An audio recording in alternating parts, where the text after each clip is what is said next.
معاملے میں آپ دیکھیں نبی پاک علیہ السلام نے ہر معاملے میں کہا ہم نے ان کے طریقوں پر عمل.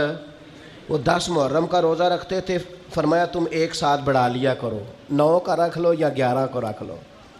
بلکہ یہاں تک کہ صحیح مسلم میں موجود ہے, یہودیوں نے کہنا شروع کر دیا تھا کہ نبی کریم تو ہر معاملے میں ہماری مخالفت کرنا پسند کرتے ہیں, یہ تو ہر معاملے میں الگ چلتے. کیوں؟ ہمارا اپنا کلچر ہے, ہماری اپنی تہذیب ہے, ہمارا اپنا تمدن ہے.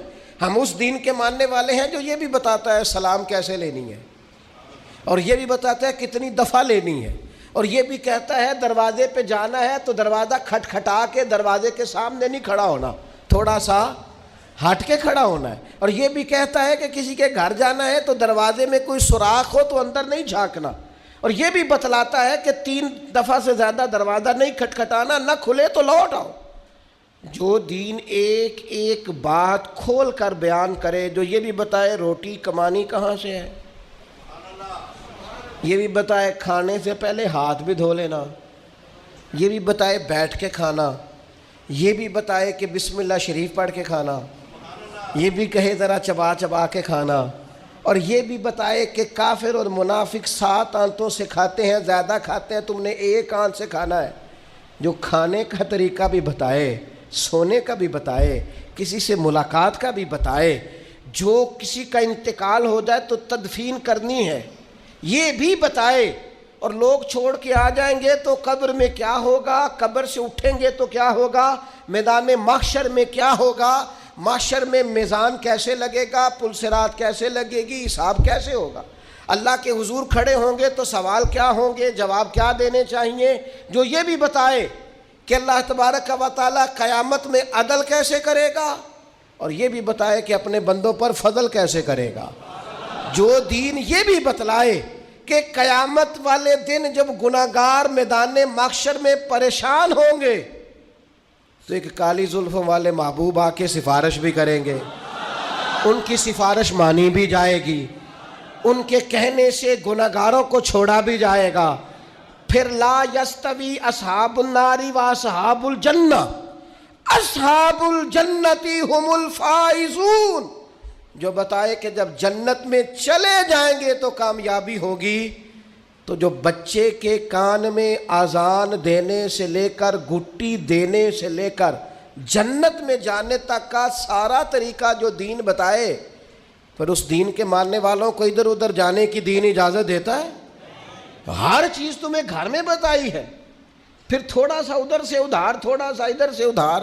جو فیشن رات کو دیکھ لیا ٹی وی پہ سویرے کر لیا, جو نیا سٹائل آیا وہ چل گیا, جو نیا فیشن آیا وہ. آپ نے ناراض نہیں ہونا, ویسے میں نے اتنے کچے خیالات کے لوگ بھی اپنی زندگی میں دیکھے ہیں جو اس بات پر بحث کر رہے ہیں کہ یہ فیشن جب آیا تھا سب سے پہلے میں نے بنایا تھا. کیا قوم ہے, کیا تبصرہ ہے, کہاں جیتنا چاہتی ہے. یہ پاجامہ جو آج یہ ساری دنیا آج پہن رہی ہے, اس شہر میں سب سے پہلے میں نے پہنا. جیت گئے بھائی, جیت گئے, آپ کا انعام بنتا ہے, گولڈ میڈل آپ کو ملنا چاہیے. اتنا بڑا کارنامہ, سب سے پہلے فیشن آپ نے کیا ہے, کمال ہو گئی, حد ہو گئی. سب سے پہلے جناب یہ جو چیز آج سب کے پاس ہے, یہ سب سے پہلے اس ماڈل کا موبائل سب سے پہلے میں نے لیا تھا. بالکل بالکل آپ کا پہلا نمبر بنتا ہے, آپ جیت گئے. خدا کے بندو, اللہ سے ڈرو.